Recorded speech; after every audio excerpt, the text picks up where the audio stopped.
اللہ کے نبی صلی اللہ علیہ وسلم کے اوپر بھی ایسا وقت گزرا ہے، رات کے اندھیرے میں آپ نکل پڑے، بے چین پریشان ہیں، بھوک کی وجہ سے کروٹیں بدل رہے ہیں، آخر کار اٹھ گئے اور باہر نکل جاتے ہیں کہ کسی صحابی کے اوپر نظر پڑے اور وہ میری بھوک کو دیکھ کر مجھے اپنے گھر لے جائے، 2-4 کھجوریں کھلا دے، تھوڑا سا پانی پلا دے، اس کے گھر میں کوئی چیز ہو تو وہ کھلا پلا دے۔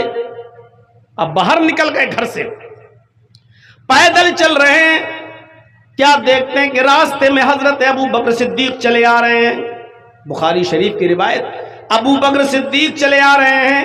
حضرت ابو بکر صدیق کو دیکھا، آپ نے کہا کیسے آنا ہوا اے ابو بکر اتنی رات میں؟ حضرت ابو بکر نے جواب دیا، اللہ کے نبی میں بھوک کی وجہ سے گھر سے نکلا ہوں، بھوک لگی ہوئی تھی، گھر میں کچھ تھا نہیں، میں نکل گیا، ٹہلنے لگا، شاید کہیں کچھ مل جائے۔ اللہ کے نبی نے جو جواب دیا، امام بخاری اس کو نقل کرتے ہیں، کہا اے ابو بکر، اللہ کی قسم جس وجہ سے تم نکلے ہو اسی بھوک کی وجہ سے میں بھی گھر سے باہر نکلا ہوں۔ اب 1 سے 2 ہو گئے، دونوں بھوکے ہیں۔ تھوڑی دیر کے بعد حضرت عمر بھی آ گئے، وہ بھی کہنے لگے بھوک کی وجہ سے گھر سے نکلے ہیں۔ اب یہ تینوں لوگ ایک صحابی کے گھر جاتے ہیں، پاس میں نزدیک میں جو سب سے نزدیک میں جو گھر تھا وہ گھر تھا ابو الحیثم انصاری کا۔ ابو الحیثم انصاری کا مکان، دروازے کو رات میں دستک دی، ابو الحیثم نے کہا اتنی رات میں کون آیا ہے، دروازہ کھولا، سامنے اللہ کے نبی، ابو بکر، عمر، کہا الحمدللہ ماشاء اللہ اتنے اچھے مہمان رات میں، وہ بھی ہمارے گھر پر، آئیے تشریف لائیے۔ ابھی رات کے 2 بجے ہم اچانک پہنچ جائیں آپ کے گھر میں، پسینے آ جائیں گے، رات میں اچانک بنا بتائے ہوئے۔ آج کل تو زمانہ اچھا نا، فون کر دیا، ہاں تو ٹھیک ہے، ہمارے پہنچنے سے پہلے بن گیا، بلکہ کہہ بھی دیتے ہیں بس پہنچ جاؤں گا رات میں 1 بجے تک انشاءاللہ، ہاں تھوڑا سا کھانا وانا بنا لیجئے گا، اشارہ ہوتا ہے کہ تھوڑا سا اچھا۔ یہ وہاں نہ موبائل کا زمانہ نہ فون کا زمانہ، اچانک اور چہرے پہ خوشی میزبان کے، آئیے کتنے اچھے مہمان۔ آج تو آپ کا چہرہ اتر جائے گا اور آپ سے زیادہ آپ کی بیوی کا چہرہ اتر جائے گا۔ ایک کبینہ رات ہی کو ٹپکنے کو تھا، اب کچن میں جاؤں روٹی بناؤں، کچن میں جاؤں چاول ابالوں، بھوکا چلا آیا، رات ہی میں آنے کو تھا۔ یہ تینوں نے اپنی وجہ بتائی کہ بھوکے ہیں ہم لوگ۔ اے ابو الحیثم اگر تمہارے پاس کچھ ہو، جو بھی گھر میں، تکلف نہیں، جو بھی ہو رکھ دو، اور نہیں ہے تو کوئی بات نہیں۔ کہا ٹھیک ہے۔ باغیچے میں گئے، کھجور کا ایک خوشہ توڑ کر لائے، کچی پکی ہر قسم کی کھجوریں اس میں تھیں، اندھیرے میں جیسی ہاتھ میں لگی لے آئے۔ اے اللہ کے نبی آپ اور آپ کے صحابہ اس کو کھائیں، میں ابھی آ رہا ہوں۔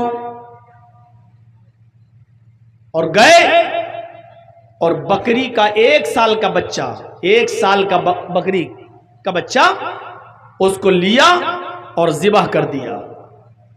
3 لوگ اور پوری بکری انہوں نے ذبح کر دی، بکری کا 1 سال کا بچہ۔ کھانا بننے لگا، تھوڑی دیر لگی کہ کھانے کے طرح طرح کے آئٹم بن گئے، روٹی بن گئی، دسترخوان لگا دیا گیا اور سامنے کھانا رکھ دیا گیا۔ اس زمانے میں جو چلتا تھا وہ سارا کھانا بکرے کے گوشت کے آئٹم بنا کر، روٹی وغیرہ بنا کر تیار کر دی گئی، دسترخوان لگ گیا۔ ابو بکر بھی بیٹھے، عمر بھی بیٹھے اور اللہ کے نبی صلی اللہ علیہ وسلم بھی بیٹھے۔ اللہ کے نبی کی نظر جب ان نعمتوں کی اوپر گئی، گوشت کی اوپر گئی، روٹی کی اوپر گئی، گوشت کے مختلف ویرائٹیز کے اوپر گئی، تو آپ کی آنکھوں میں آنسو آ گئے۔ بخاری کی روایت، اللہ کے نبی صلی اللہ علیہ وسلم کی زبان سے جو جملہ نکلا وہ جملہ یہ تھا، لَتُسْأَلُنَّ عَنْ هَذَا النَّعِيمِ يَوْمَ الْقِيَامَةِ۔ آئے ابو الحیثم، یہی وہ نعمتیں ہیں جن نعمتوں کے بارے میں قیامت کے دن اللہ رب العالمین کے یہاں سوال کیا جائے گا۔ یعنی ہم نے تمہیں نعمتوں کو کھلایا تھا، تم نے اللہ کا شکر ادا کیا یا نہیں کیا؟ جرجیت صاحب کے سامنے یا ہم جیسے اور مولویوں کے سامنے آپ آئٹم رکھ دیں تب بھی ساری چیزیں ہیں ماشاء اللہ، بس چکن فرائی اور ہوتا تو اور اچھا ہوتا، بس ایک چیز کی اور کمی رہ گئی، اگر مچھلی اور ہوتی تو بس پوچھو مت۔ آپ کا دسترخوان بہت اچھا، یا کچھ نہیں کہے گا شرم کی وجہ سے تو دسترخوان پر نعمتوں کو دیکھ کر کہے گا ماشاء اللہ، اللہ پکانے والی کو جنت دے، اللہ آپ نے مہمان نوازی کی، اللہ آپ کو جنت دے۔ اللہ کے نبی صلی اللہ علیہ وسلم یہ کچھ نہیں کہہ رہے، اللہ کے نبی نعمتوں کو دیکھ رہے تو کہہ رہے لَتُسْأَلُنَّ عَنْ هَٰذَا النَّعِيمِ يَوْمَ الْقِيَامَةِ، اے ابو الحیثم قیامت کے دن ان نعمتوں کے بارے میں سوال ہوگا، اللہ نے کھلایا تم نے شکر ادا کیا کہ نہیں کیا؟ اور اس کے بعد کا منظر دیکھیے گا میرے ساتھیوں، ایک روٹی اٹھائی اور اس روٹی کے اوپر صرف گوشت کی 2 بوٹیاں رکھی، ایک روٹی اور اس روٹی کے اوپر گوشت کی 2 بوٹیاں رکھی۔ اللہ کی قسم جرجیس کو نہیں معلوم کہ اس روٹی کا سائز کیا ہوگا، ہمیں نہیں معلوم، اس زمانے میں چھوٹی روٹی چلتی تھی کہ بڑی ہمیں نہیں معلوم۔ آپ ہماری یو پی میں آ جائیں تو کانپور سے ادھر جتنا جائیں گے، اٹاوا، علی گڑھ، غازی آباد، بریلی، پیلی بھیت، اس طرف جتنا جائیں گے تو آپ کو روٹی بڑی ملے گی، بڑی روٹی بنتی ہوئی ملے گی۔ اور اٹاوا سے اس طرف جتنا آئیں گے آپ کانپور، لکھنؤ اور اس سائیڈ میں جب آپ آئیں گے ہردوئی وغیرہ، سیتا پور، اس سائیڈ میں جب آپ آئیں گے بنارس وغیرہ میں تو یہاں روٹی آپ کو چھوٹی بنتی ہوئی ملے گی، چھوٹی چھوٹی۔ آپ کے بہار میں بھی چھوٹی روٹیوں کا چلن ہے، چھوٹی روٹی بنتی ہے، بنگال کے اندر بھی یہی چلن ہے، چھوٹی روٹی بنتی ہے۔ لیکن اللہ کے نبی نے جو روٹی اٹھائی اس کا سائز نہیں معلوم، صرف یہ لفظ آیا ہے کہ ایک روٹی اٹھائی اور اس روٹی کے اوپر 2 بوٹیاں رکھی گوشت کی اور ایسے موڑ دیا اور ابو الحیثم کو دیا کہ ابو الحیثم لیے لو، پکڑو، اور اس روٹی کو جس میں 2 بوٹیاں ہیں یہ میرے گھر لے جاؤ اور میری بیٹی فاطمہ کو پہنچا دو۔ آج تقریباً 15 دن ہو گئے میری بیٹی کو بھی گوشت نصیب نہیں ہوا، آج 15 دن ہو گئے میرے گھر میں بھی چولہا نہیں جلا، یہ روٹی اور یہ گوشت کا تھوڑا سا سالن آج میری بیٹی بھی کھا لے گی، جاؤ لے جاؤ۔ ابو الحیثم اندر گئے، کہا بیوی اللہ کے نبی نے ایک روٹی دی اور 2 بوٹیوں کا فاطمہ کو پہنچا دو، اس روٹی میں اور گوشت کی ان 2 بوٹیوں میں فاطمہ کا کیا ہو جائے گا؟ تم برتن تیار کر دو، ٹفن تیار کر دو۔ ان کی بیوی نے کئی روٹیاں رکھ دیں اور گوشت کا پورا پیالہ بھر دیا۔ ابو الحیثم جب اس کو لے کر جانے لگے، سنیے، ابو الحیثم جب پورا ٹفن لے کر جانے لگے تو اللہ کے نبی نے ان کو دروازے پر پکڑ لیا، فرمایا ابو الحیثم اس برتن میں ٹفن میں کیا ہے؟ کہا اللہ کے نبی میری بیوی کو اچھا نہیں لگا ایک روٹی 2 بوٹی فاطمہ کو دی جائے، اس لیے انہوں نے یہ پورا برتن پیالہ گوشت سے بھر دیا اور کئی روٹیاں رکھ دیں تاکہ آپ کی بیٹی پیٹ بھر کے کھانا کھا لے۔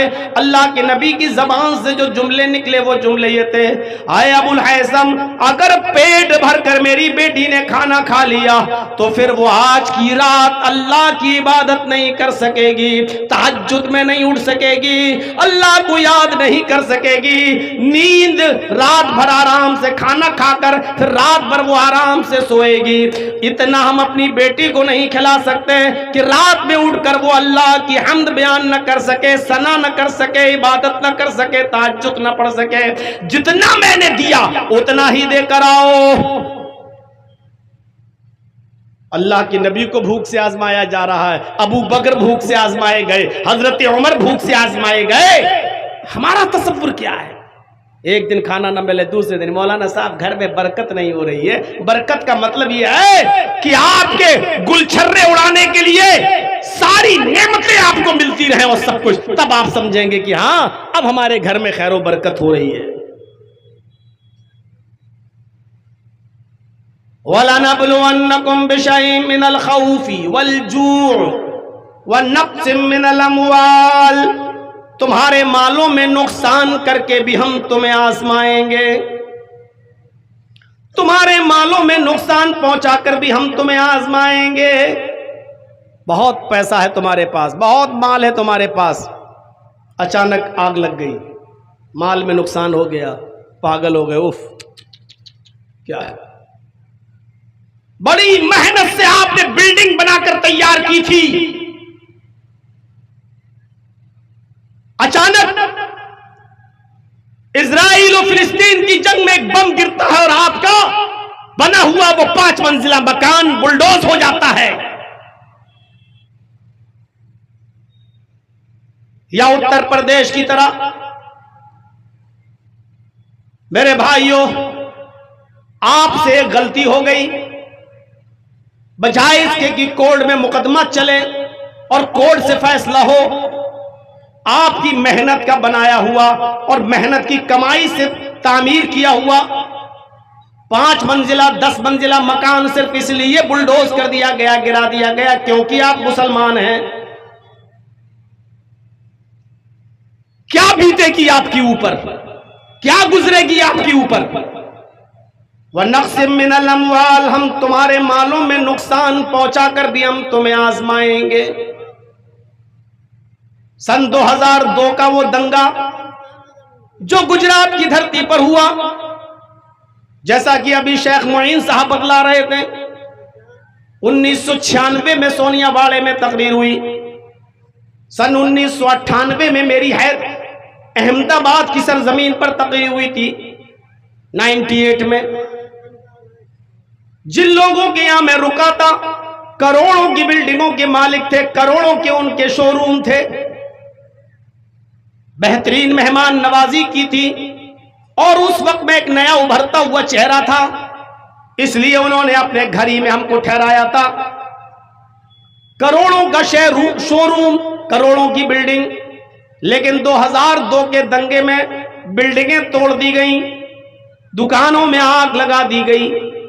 آج بھی کروڑوں کی بلڈنگوں کے مالک, کروڑوں کے شو روم کے مالک آج بھی وہ کرائے پر رہتے ہیں, ان کی زمین ان کو نہیں مل سکی, ان کے گھر و مکان ان کو بنا کر نہیں دیے گئے. کئی سال تک تو وہ کیمپوں میں رہے, اب کیمپوں سے آزادی ملی تو وہ کرائے کے مکان میں رہتے ہیں, اور کرائے کی دکان سے انہوں نے اپنی دکانداری شروع کی. وَنَقْسِم مِّنَ الْأَمْوَالِ, ہم تمہیں تمہارے مالوں میں نقصان پہنچا کر بھی آزمائیں گے. آج تمہارے پاس بہت کچھ ہے نا, جس نے دیا ہے وہ لینا بھی جانتا ہے, جس نے دیا ہے وہ چھیننا بھی جانتا ہے. اسی لیے تو کہا کہ قدر کر لو, جو دیا ہے قدر کر لو اس کی. وَنَقْسِم مِّنَ الْأَمْوَالِ, ہم تمہارے مالوں میں نقصان پہنچا کر بھی ہم تمہیں آزمائیں گے. وَالْأَنفُسِ, تمہاری جانیں لے کر بھی ہم تمہیں آزمائیں گے. ایسا ماحول دیکھ لیجئے, 70,000 80,000 1,00,000 آدمی فلسطین کے اندر مار ڈالا گیا, قتل کر دیے گئے, بچے, عورتیں, جوان, مرد, بوڑھے, سب ٹوٹل گنتی جو بتائی جا رہی ہے 70,000, یہ تو میڈیا رپورٹ ہے, اندرونی رپورٹ 1,00,000 سے بھی کئی اوپر. سن رہے ہیں, ہم تمہاری جانیں لے کر بھی آزمائیں گے. بہت محبت ہے بچے سے تمہیں, بچے کا انتقال ہو گیا, اللہ نے لے لیا, اب آپ روئیں گے, ہم جان لے کر بھی آزمائیں گے.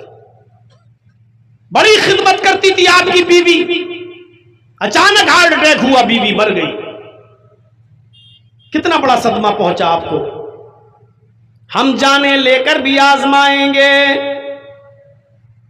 والانفس والثمرات, ثمرات میں ساری چیزیں آ گئی. ویسے تو اناج, اس دور میں اناج اور گلے کا کاروبار ہوتا تھا, اس لیے آیت نازل ہوئی, اس میں ہر بزنس شامل ہے. جو آدمی جو بزنس کرتا ہے, کھیتی باڑی, اناج, گلہ, چاول کا یا دھان کا, پھل فروٹ پیدا ہو رہے ہیں, آم کے باغات ہیں, لیچی کے باغات ہیں, یا آپ اور کوئی بزنس کرتے ہیں, کاروبار کرتے ہیں کپڑے کا, ہم تمہیں تمہارے کاروبار کو چوپٹ کر کے, تمہارا کاروبار برباد کر کے بھی ہم تمہیں آزمائیں گے. کتنی چیزیں بتائیں, خوف ڈال کر بھی آزمائیں گے، بھوکا مار کر بھی۔ سن 2014 میں میں حج کرنے کے لیے گیا تھا سعودی عرب، اپنی ماں کو اور اپنے باپ کو لے کر۔ شیخ اصغر صاحب اور مولانا ہارون صاحب بھی ہمارے ساتھ تھے۔ سعودی عرب کی سرزمین پر ایک فلسطینی آدمی نماز کے بعد امام حرم سے سوال کرتا ہے، امام حرم سے سوال کرتا ہے ایک فلسطینی نوجوان، اور اس کے سوال کا مفہوم یہ تھا کہ امام محترم ہم لوگ فلسطین میں رہتے ہیں، حالات بڑے خراب ہیں، کبھی کبھی کھانا وقت پہ نہیں ملتا اور کبھی کبھی تو گھر میں پینے کے لیے پانی بھی نہیں ہوتا۔ امام محترم اگر ہمارے گھر میں کھانے کے لیے کھجور بھی نہ ہو اور پینے کے لیے پانی بھی نہ ہو، صبح میں ایک گھونٹ پانی بھی نہ پی سکیں، پانی بھی نہ ہو، تو کیا میں نیت سے سحری کی نیت، سحری روزے کی نیت کیا میں کر سکتا ہوں؟ یعنی نیت سے روزہ رکھ سکتا ہوں، سحری کرنے کی نیت ہے لیکن سحری ہے ہی نہیں، کھانا نہیں ہے، میرے پاس پانی نہیں ہے، تو کیا صرف اتنا سوچ لوں کہ میں روزے سے ہوں تو بنا کھائے پیے کیا اس نیت سے روزہ ہو جائے گا؟ امام حرم کے آنکھوں میں آنسو تھے اور اس نوجوان کو کہا کہ بالکل انشاءاللہ تمہارا روزہ اللہ رب العالمین کے یہاں قبول ہو جائے گا، سارے اعمال کا دار و مدار نیت ہی پر ہے۔ اس نوجوان نے پھر ایک اور سوال داغ دیا اسی خانہ کعبہ میں کہ امام محترم یہی حال افطار کے موقع پر بھی ہمارا ہوتا ہے، ایک کھجور تک نہیں ہے جس سے میں افطار کر سکوں اور پانی کا ایک گھونٹ تک نہیں جس کو میں پی سکوں۔ اگر ہمارے پاس افطار کرنے کے لیے کچھ نہ ہو، نہ کھانے کے لیے کھجور ہو، نہ پینے کے لیے پانی کا ایک گھونٹ ہو، تو کیا میں نیت سے روزہ افطار کر سکتا ہوں؟ یعنی صرف یہ سوچ لوں کہ ہاں میں نے افطار کر لیا تو کیا نیت سے افطار ہو جائے گا روزہ؟ امام حرم پھوٹ پھوٹ کر رونے لگے، امام حرم پھوٹ پھوٹ کر روئے، ان کے رونے کی آواز مجمع میں سب سن رہے ہیں، سب دیکھ رہے ان کے آنسو، اور اس نوجوان کو بلاتے ہیں اور اپنے سینے سے لگاتے ہیں، اور سینے سے لگا کر امام حرم کا جواب یہ ہے کہ آئے نوجوان، تیرے اس طرح روزے کا انعام کوئی نہیں دے سکتا، تیرے اس طریقے سے روزہ رکھنے کا انعام صرف تیرے رب کے پاس ہے۔ اللہ بہتر جانتا ہے کہ تیرے اس طریقے کے روزے رکھنے کا انعام اللہ تجھے کیا دے گا، تیرے اس روزے کی قدر اللہ کی نظر میں کیا ہے یہ اللہ ہی بہتر جانتا ہے۔ دنیا کا کوئی بادشاہ، یہاں تک کہ سعودیہ کا بادشاہ بھی تجھے کچھ نہیں، چاہے کتنا بڑا انعام دے دے، لیکن وہ تیرے روزے کا انعام نہیں ہو سکتا ہے۔ تیرے روزے کا صحیح انعام تو اللہ تجھے قیامت کے دن دے گا۔ میرے بھائیوں، ان لوگوں سے پوچھو جن کے پاس کھانے کو کچھ نہیں، پینے کو کچھ نہیں، اور پھر بھی روزہ رکھ رہے ہیں۔ بے غیرتو، اللہ نے دولت دی ہے لیکن روزہ تمہیں نصیب نہیں ہوتا ہے۔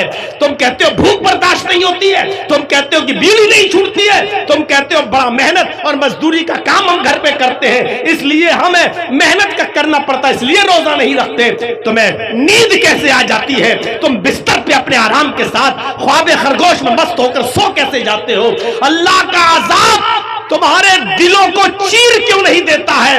تم کیسے آرام کی نیند سو جاتے ہو بستر پر؟ کیسے تمہیں نیند آ جاتی ہے بستر پر؟ اس کشمیری نوجوان سے پوچھو، وَلَنَبْلُوَنَّكُمْ بِشَيْءٍ مِّنَ الْخَوْفِ، خوف ڈال کے بھی آزمائیں گے، ہر وقت خوف کے سائے میں رہتے ہیں وہ لوگ، وَالْجُوعِ، بھوکا مار کر بھی آزمائیں گے، جتنا بھوکے وہ لوگ رہتے ہیں ہم اور آپ نہیں رہ پا رہے ہیں، وَنَقْصٍ مِّنَ الْأَمْوَالِ، جتنا مالوں کا نقصان اتنا ان کا ہوا ہے، ہمارا اور آپ کا نہیں ہوا، وَالْأَنفُسِ، جتنی جانیں ان کی گئی ہیں آج کس کی جانیں جا رہی ہیں، وَالثَّمَرَاتِ، کھیتیاں باڑیاں کاروبار بزنس ہم تمہیں تباہ کر کے بھی ہم تمہیں آزمائیں گے۔ ان تمام صورتوں میں میرے جو بندے صبر کر لیں، اب آیا کیا کہا؟ ان تمام آزمائشوں میں میرے بندے جو پورے اتر جائیں اور صبر کر لیں، صبر، وَبَشِّرِ الصَّابِرِينَ، تو صبر کرنے والوں کو بشارت دے دو،